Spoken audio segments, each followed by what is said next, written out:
Hello everyone, today I'll show you how to change the gamma settings in Iron Nest.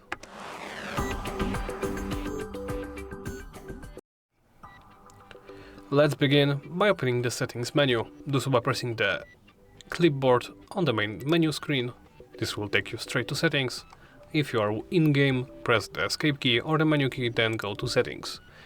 Once here, select graphics and under display look for gamma. By the default it is set to 0.0. Here you can adjust it to go as low as minus 0.5 or as high as 0.5. Adjust it to your liking. I think I will actually go with maybe a bit higher brightness and lower gamma.